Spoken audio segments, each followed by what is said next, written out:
Halo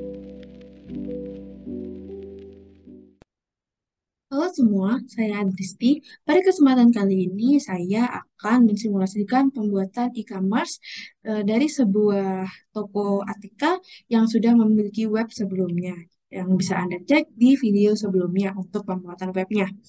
Nah, di sini jadi pertama-tama tadi saya sudah mencoba membuat.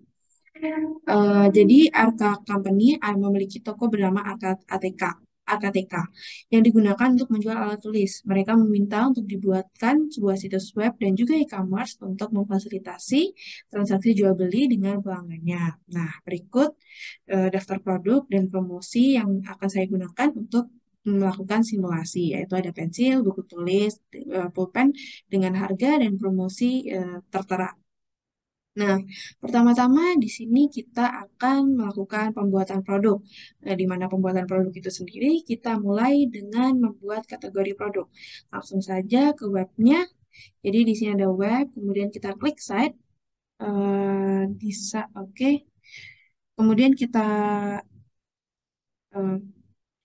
pertama kita ke website, kemudian ke bagian e-commerce, lalu di e-commerce ada e-commerce kategoris, kita klik saja di e-commerce kategoris. Nah, di sini kita bisa klik create. Nah, di sini saya ingin membuat dua kategori baru, yaitu pertama adalah buku, kita save. Dan kita buat lagi, yang kedua adalah alat tulis, kita save. Sudah. Nah, kemudian setelah membuat kategori, kita akan membuat atribut. Nah, atribut sendiri membuatnya melalui website e-commerce, lalu ke atribut. Website e-commerce, lalu ke atribut. Oke, di sini sudah ada satu kategori yaitu brand. Nah, di sini saya akan menambahkan atribut dari value untuk brand tersebut. Nah, misal di sini saya tambahkan ada standar, kemudian di sini ada sidu dan peto. Itu, kemudian pentol. Untuk pengaturan yang lainnya tidak saya ubah. Jadi tetap display type-nya adalah radio, kemudian varian script mode, creation mode-nya adalah instantly, dengan e-commerce filter visibility-nya adalah visible. Kita save manually, kemudian kita kembali ke atribut. Nah, untuk atribut mungkin itu saja. Kemudian di sini berarti kita bisa membuat produk. Nah, di sini saya akan menambahkan 3 produk baru sesuai skenario yang sudah saya buat di atas tadi. Oke, yang pertama adalah Oke, jadi kita untuk membuat produk, kita akses dulu website, site, kemudian products. Nah, di sini kita bisa create produk baru. Misal yang pertama adalah pensil.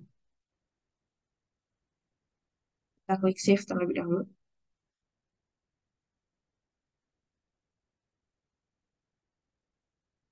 Oke, jadi akan langsung muncul ya di sini eh, untuk produknya, tampilan untuk di websitenya.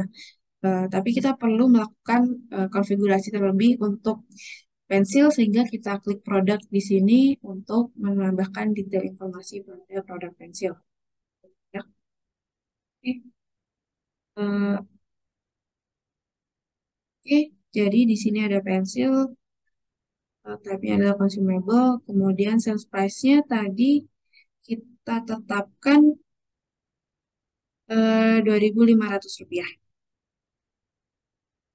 2.500. Nah, kemudian di sini uh, oke, dari pensil 2.500, untuk promosinya tidak ada, namun di sini saya ingin menentukan kategori produknya untuk yang di e-commerce shop-nya. Jadi kategorinya di sini saya tambahkan ke alat tulis. Nah, kita save manually, kemudian kita kembali ke produk untuk di website. Nah, sudah terbuat di sini pensil dengan URL shop pensil 4 dan kemudian di sini ada alat tulis untuk kategorinya.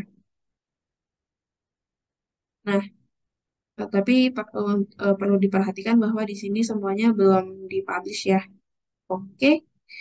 Kemudian kita klik create produk baru lagi sesuai skenario. Misal di sini adalah buku tulis. Kita klik save terlebih dahulu. Nah, kemudian di sini kita akan diberikan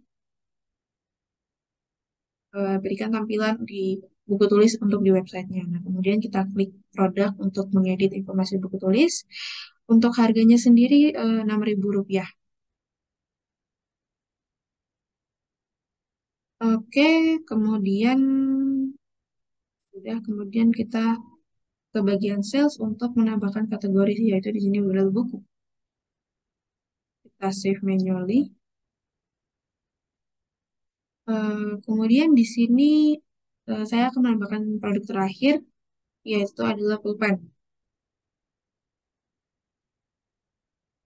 Dan kita klik save.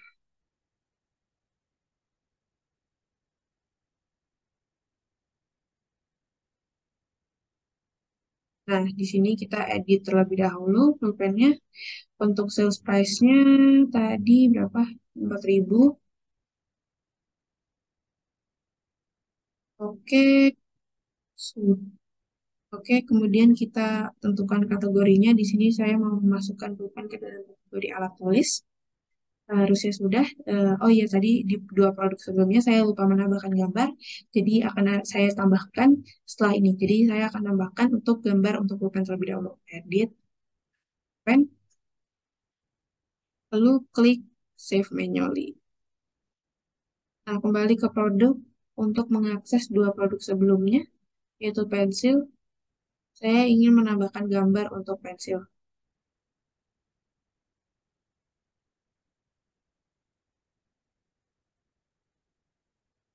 Oke, di save.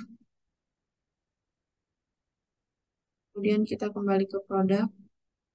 Lalu ke buku tulis untuk menambahkan gambar buku tulis.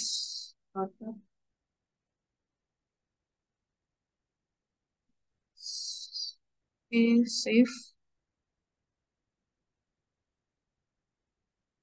Harusnya sudah.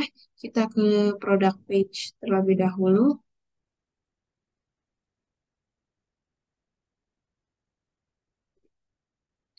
Oke, nah kita harus memastikan eh, produk tadi atau semua produk kita publish. Tapi saya hanya akan memerlukan pensil.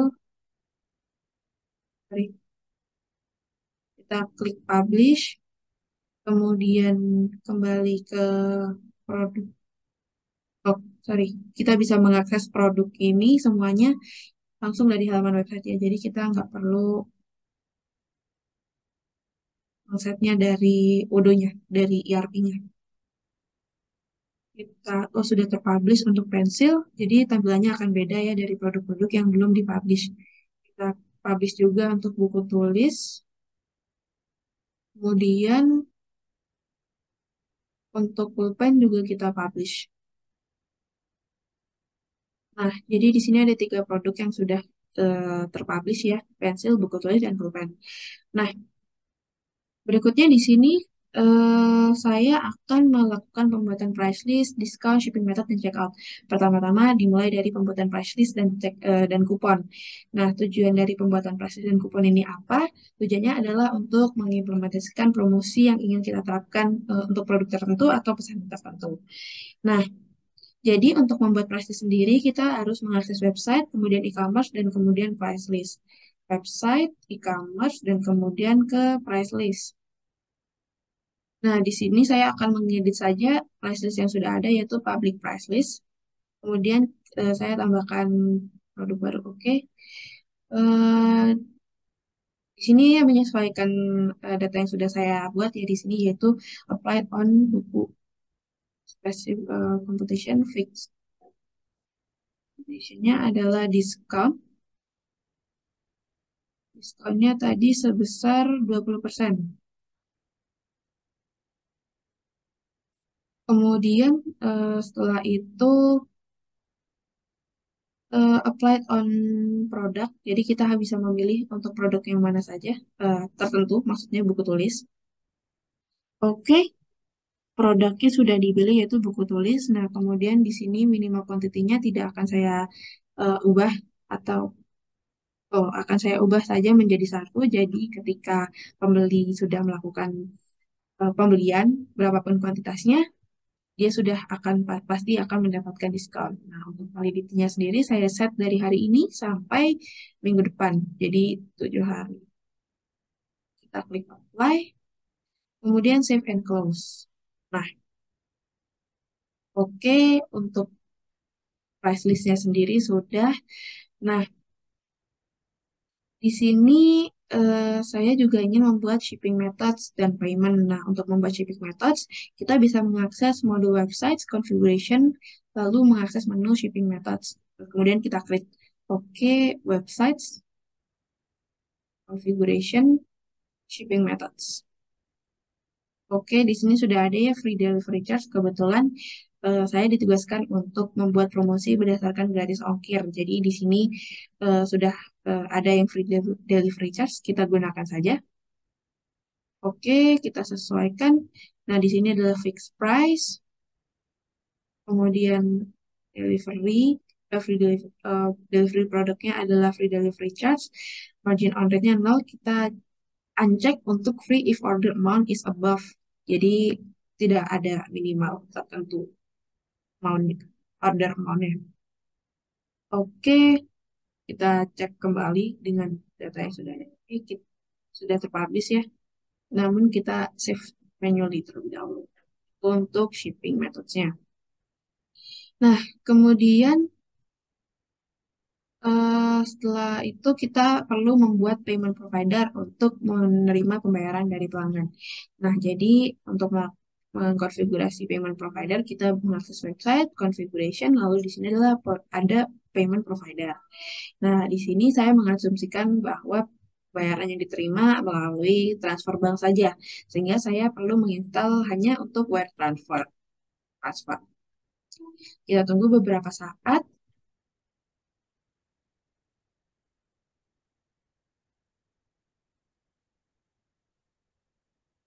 Nah, di sini kita bisa lihat ya, wire transfer sudah terinstall, namun masih disable dan belum aktif. Jadi kita klik di wire transfer. Kemudian state-nya kita ubah ke enable untuk mengaktifkan. Oke, harusnya sudah publish. Kita save, kita kembali ke payment provider. Nah, kita lihat ya di sini sudah enable dan publish. Nah, setelah membuat payment provider, price list, dan produk, kita bisa melakukan check out, yaitu simulasi pemesanan oleh pelanggan. Nah, jadi kita akses saja langsung ke websitenya. Kita akses melalui homepage terlebih dahulu.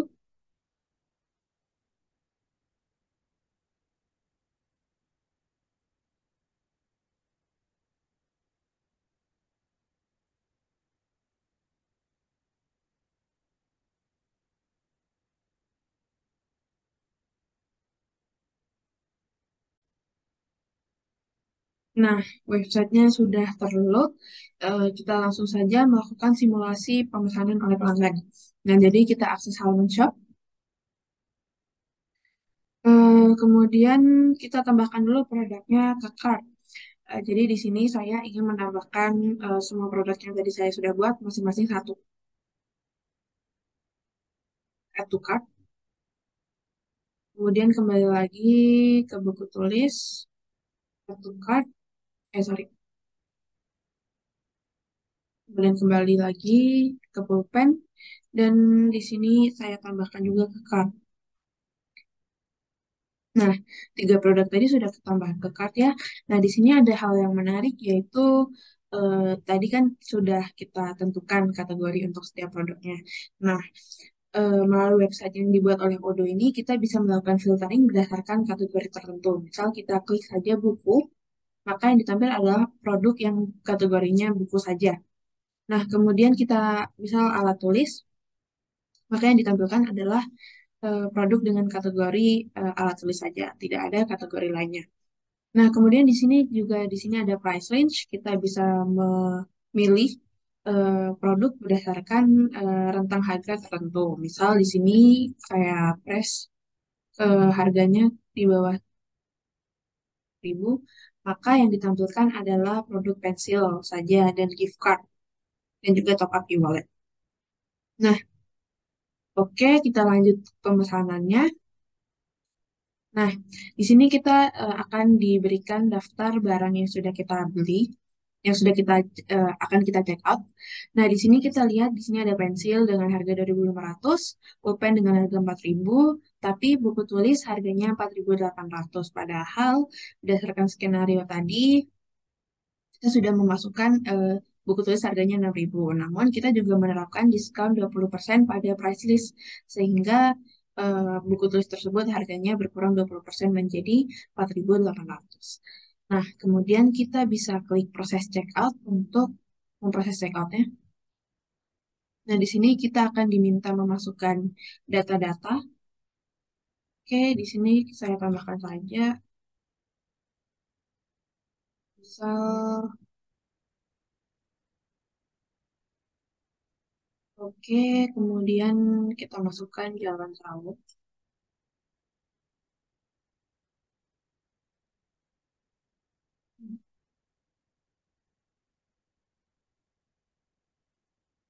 Untuk country-nya sendiri, kita pilih Indonesia.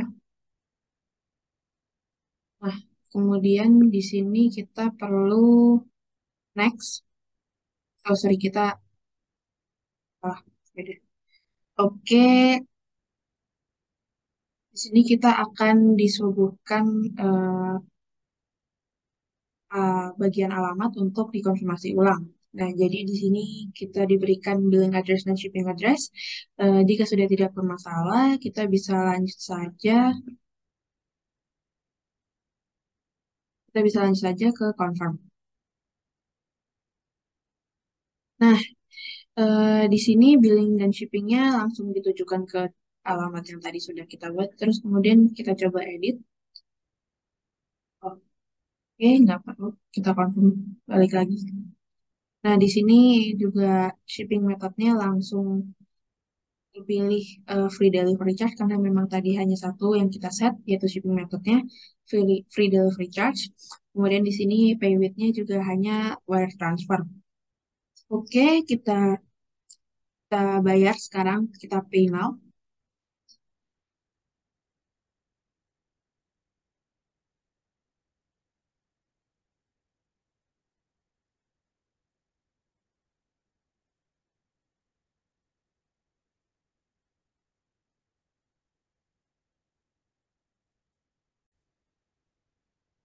Nah, di sini terlihat ya sudah terbentuk SOA atau quotation. Kenapa quotation? Karena sebenarnya ini belum terkonfirmasi menjadi SO. Nah, tapi kita sudah diberikan ya kode quotationnya adalah S901. Coba kita cek di bagian profile di My Account. Nah, di sini akan muncul satu quotation untuk meresmikan quotation tersebut karena kita perlu untuk pemesanan. Maka di sini kita klik quotationnya. Kemudian kita klik accept and sign. Nah, di sini adalah meminta persetujuan untuk memvalidasi, kemudian accept and sign. Maka melalui accept and sign ini, quotation yang tadi dibuat sudah resmi menjadi SO. Kita tunggu dulu beberapa saat.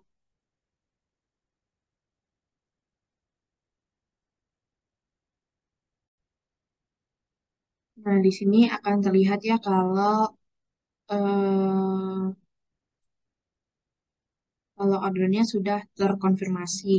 Nah, kita kembali lagi ke halaman sales order, kita ke home, ke profile saja, kemudian klik my account.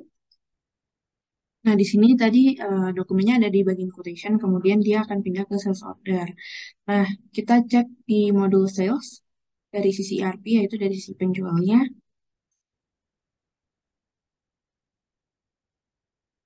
Kita cek ke bagian order, kemudian klik orders. Nah, otomatis terbentuk ya satu SO baru karena sudah dikonfirmasi tadi. Nah, di sini eh, kita misal diasumsikan kita akan mengirimkan invoice.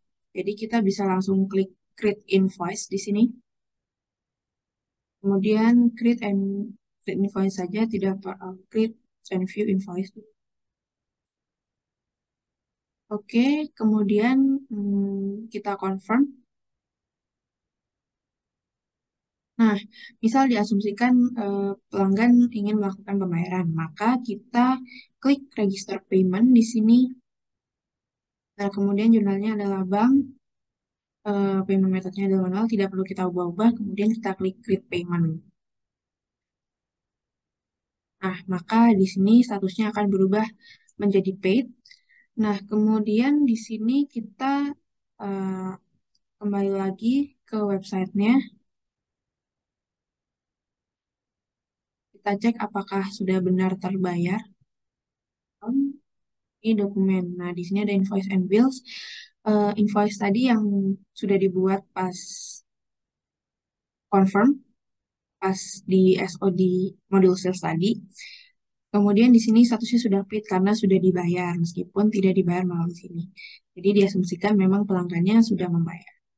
Oke, terus kita coba melakukan pengiriman. Misal tadi di SO, kita akses saja ke SO-nya. Kemudian orders. Nah, kemudian di sini kita ada delivery ya, kita perlu mengirimkan ini. Oke, kita perlu set quantities. Nah, kemudian kita validate, confirm. Oke, sudah. Dan ya, berarti pengirimannya sudah selesai dilakukan. Nah, untuk simulasi e-commerce, pembuatan e-commerce dan simulasi checkout oleh pelanggan, saya cukupkan sampai di sini. Terima kasih atas perhatian dan waktu yang diberikan. Semoga ilmu yang saya sampaikan bermanfaat untuk Anda semua. Terima kasih.